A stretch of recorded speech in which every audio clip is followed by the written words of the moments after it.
Ingat satu benda dulu awal-awal kan, malu kita tau. Anwar Ibrahim pergi buat ucapan, kata ada bukti Perikatan Nasional dapat duit judi. Saya tak tahu siapa yang beritahu dia. Mungkin Tengku Zafrul lah kot, sebab dia Menteri Kewangan yang bertanggungjawab masa itu. Saya tak tahu kan. Tapi dia pun tak pernah tanya kita pun tak tahu. Kita ingat kan ada bukti lah. Lepas minggu jadi sebulan, lepas sebulan jadi 1 tahun. Ingat tak? Senyap macam tu saja. Menuduh orang ambil duit judi ni sebenarnya benda yang besar kan. Jadi kalau tengok, memang banyak tuduhan-tuduhan yang dibuat tetapi tidak ada bukti. Jadi kalau yang pasal Am ni jadi macam tu juga, tak apa. Kalau dia diam berbulan-bulan, lepas ni aku tak kena. Dalam video ni gang, Rafizi menekankan yang Anwar tuduh PAS menerima dana judi. Kena faham betul-betul ni gang. Rafizi dia sentuh pasal isu dana judi dan PAS ni sebab benda ni memang tak betul, tak sahih, adalah fitnah semata-mata. Sebab tu Rafizi petik isu ni. Sebab sahih ialah tak ada bukti, tak ada siasatan, tak ada pendakwaan. Tuduhan ni pun diterima oleh orang-orang ramai ni dengan gelak tawa saja. Cerita dia buat habuan orang gelak je sebenarnya. Jadi Rafizi lambung isu dana judi ni gang sebab dia tahu benda ni memang sahih. Dia bercakap benar tentang PAS yang tidak menerima dana judi ni. Apa yang aku faham daripada video dia ni, Rafizi ni dia nak bagi tahu bekas bos dia tu memang suka duk tuduh tanpa bukti. Tuduh dulu baru cari bukti. Kan lah ni kecoh ada tuduhan dekat Rafizi yang membabitkan 3.6 bilion ringgit terkait dengan dua projek ni, 2.5 bilion dengan 1.1 bilion. Sampai Rafizi kata ni lagi sakan daripada bosku Datuk Seri Najib lah. Datuk Seri Najib baru 2.3 bilion. Jadi yang ni yang Rafizi nak beritahu kita, puak-puak ni, puak-puak PKR, mereka ni suka tuduh dulu.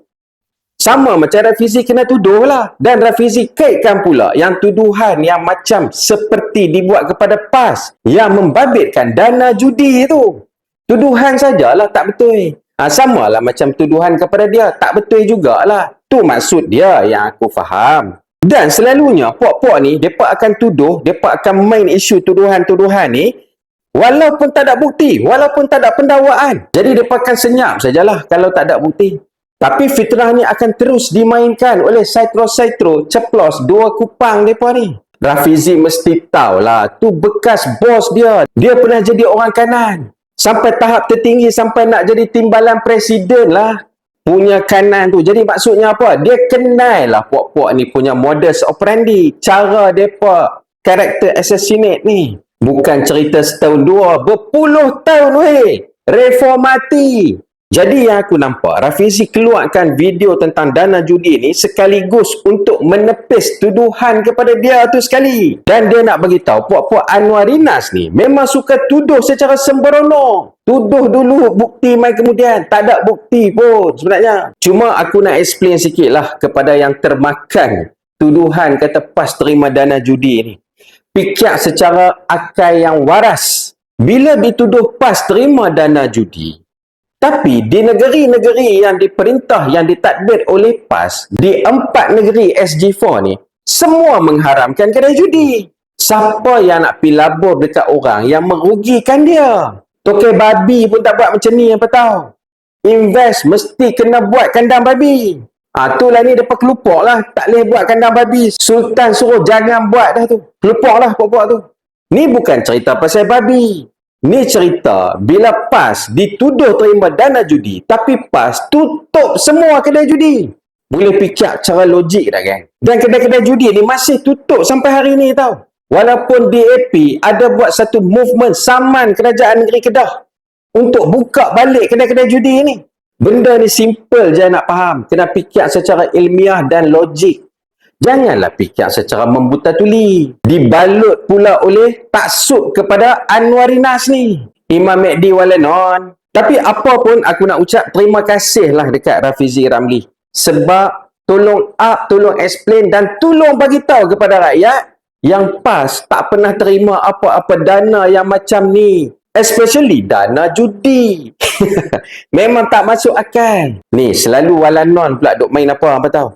Tu yang cabutan judi naik daripada 8 sampai 22 tu zaman PAS lah. Untuk makluman semua. Orang yang bertanggungjawab sepenuhnya 100% kuasa dia terhadap judi ni adalah Menteri Kewangan. Bukan PAS. Menteri Kewangan, kalau dia nak buat turun ke, dia nak buat naik ke, semua atas dia 100%. Orang lain tak boleh pun nak kacau dia. Nak bantah ke apa ke. Kecuali dibawa ke dalam kabinet. Tapi kalau tak dibawa ke dalam kabinet, memang kuasa meluluskan, membatalkan, menaikkan atau menurunkan 100% di bawah Menteri Kewangan. Jadi gang, siapa Menteri Kewangan waktu tu? Tu Tengku Zafrul tu. Lah ni Tengku Zafrul dekat mana? Duduk dalam PKR. Orang yang buat naik cabutan judi ni, last sekali dia tak boleh duduk dalam PAS, dalam gabungan PAS Perikatan Nasional ni gang. Dia kena terjun pick up puak-puak yang sama macam dia. Tapi biasalah walanon, dia akan spin, dia akan buat cerita macam-macam. How come PAS ni menaikkan cabutan judi, lah pergi tutup kedai judi? Nampak tak geng? Betapa bebal dan mandopnya para walanon sampai taratulah mereka buat fitnah terhadap PAS ni. Jadi siapa-siapa yang duk percaya lagi kat walanon tu, sama aja macam walanon tu. Bebal dan mandop. Tak, kalau kami pembangkang yang kata benda dana judi terhadap PAS ni tak betul, itu memang biasa. Tapi ni orang kanan dia dulu, bekas orang kanan dia sendiri yang kata benda ni tak betul. Apa fikir ambil lah geng. Dia lebih kenal lah bos dia tu macam mana. Faham tu?